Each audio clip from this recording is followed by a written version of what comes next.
nasaan ang Lola Miray. Today, nandito tayo sa Pacific Place. At tayo ay pupunta sa Hong Kong Park. And of course, kasama natin ang Lolo, kaway-kaway. This is Hong Kong Park. Mga lolo, mga lola, nanay, tatay, kapatid at kaibigan, tara, samahan ang Lola Miray sa pamamasyal sa loob ng Hong Kong Park. Kung mapapansin, puno ng mga naggagandahang puno ang loob ng Hong Kong Park. So, tara, let's go! So, isa ito sa naging masayang bahagi ng kabataan ng aking mga anak. So, it's time na dumadaan kami dito. Naglalaro muna sila. Sobrang masaya. So, napakaganda dito sa Hong Kong Park. At isa ito sa mayroong malaking bahagi sa buhay ng Lola Miray. Kasi nung tayo na maliliit yung mga anak namin, dumadaan muna kami dito after ng Sunday school bago tuluyang umuwi. Sobrang attracted ang Lola Miray sa mga bulaklak, so it's time na madadaan tayo. Surely I will take photos or videos kasi gandang-ganda talaga ang Lola Miray.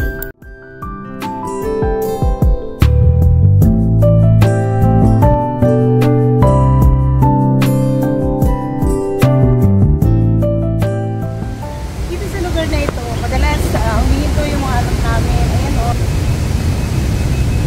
Tama na mga huli ng ibon. Dito ay makita natin ang madaming isda, mga iba't ibang kulay, nagagandahan, at talagang free na nag-e-enjoy. Nandito rin ang iba't ibang uri ng mga bulaklak. So tara, tingnan natin. I am truly amazed of how beautiful these flowers are. Sobrang na-amaze. See, there are bees, lots of bees and butterflies around na talagang nag-e-enjoy din sa paligid. Nature at its best. So tara, panoorin natin at pagmasdan ang kagandahan ng paligid dito sa Hong Kong Park.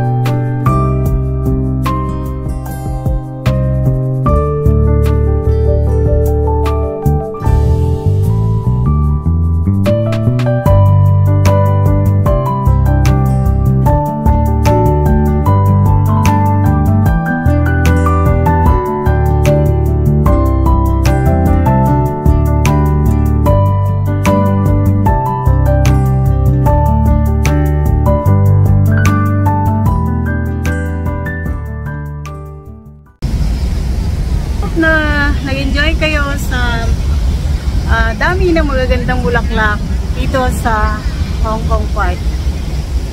Sobrang na-enjoy ang Lola Miray. So, maasa ang Lola Miray na kayo din nag-enjoy sa dami ng magagandang bulaklak dito sa Hong Kong Park. Ganda, no? Flowers can give different kinds of emotion, but most especially emotion of warmth, love, patience, and anything that is positive nandyan sa flowers. So sana mga lolo, mga lola, nag-e-enjoy kayo tulad ng Lola Miray. Sa lugar din na to, madalas kong isama yung nanay nung nabubuhay pa siya. Ang tatay, nakapunta na rin dito na ilang beses. Pero noon, mas madalas kasama ang nanay. Matagal-tagal din, hindi napunta ang lola dito since nung nag-pandemic. Tuloy ang pamamasyal at paglalakad ng Lolo at Lola Miray dito sa loob ng Hong Kong Park. Maraming malilibutan, napakalawak nitong lugar na ating kinaroroonan sa ngayon. Oh, here, may mga napakadaming pagong. May mga fish, pagong,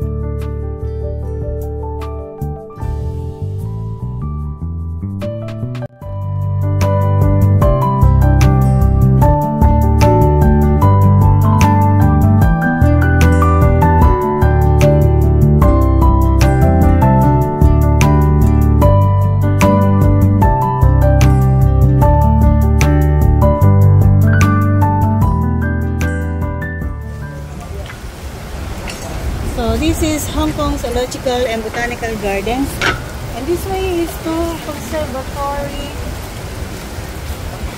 So let's see. Let's see.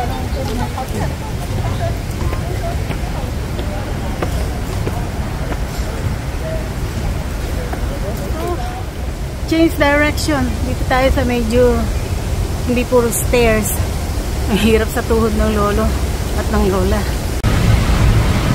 So we're heading to the conservatory and aviary. Hihingal ang Lola Miray. Nandito na tayo sa part na medyo mataas na. Napapaligiran na nagtataas ang building. Ito Hong Kong Park. So, nandito na tayo sa loob ng Botanical and Zoological Garden at samahan ng Lola Miray at muli ating pagmasdan ang napakagandang mga bulaklak. May mga orchids, iba't ibang halaman, hindi ko na kayang sabihin kung ano ang pangalan. So, mga lolo, mga lola, sana samahan niyo ang Lola Miray at tayo ay mag-enjoy sa magagandang halaman at bulaklak.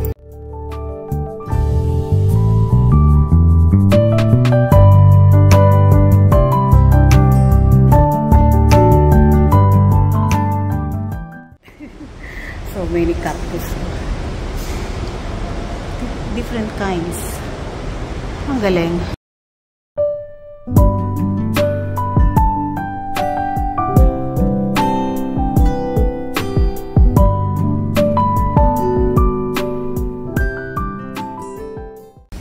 So mainit na, umaambon. Nabutan na ng ambon ang lolo at lola. Talagang ang weather pa iba-iba. Siguro tulad din ang buhay natin. Minsan, mainit. Minsan, tahimik. Minsan, may mga problema. But life is life. Talagang ganyan ang buhay. So, papunta kami sa aviary nila, yung mga ibon. Hindi na usad ang lola.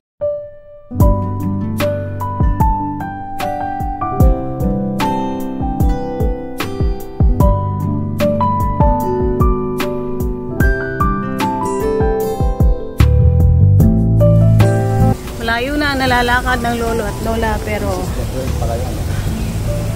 ang ganda talaga ng paligid.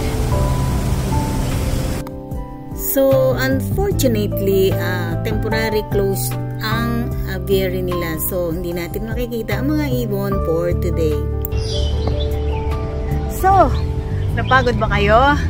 Maraming salamat sa pagsama muli sa Lola Miray. So hanggang dito na lamang ang ating video for today. At inaasahan na sana muli ay samahan ninyo ang Lola Miray sa kanyang mga kwento ng Lola Miray. So until next video, mga lolo, mga lola, nanay, tatay, kapatid at kaibigan. So, ingat-ingat. God bless everyone.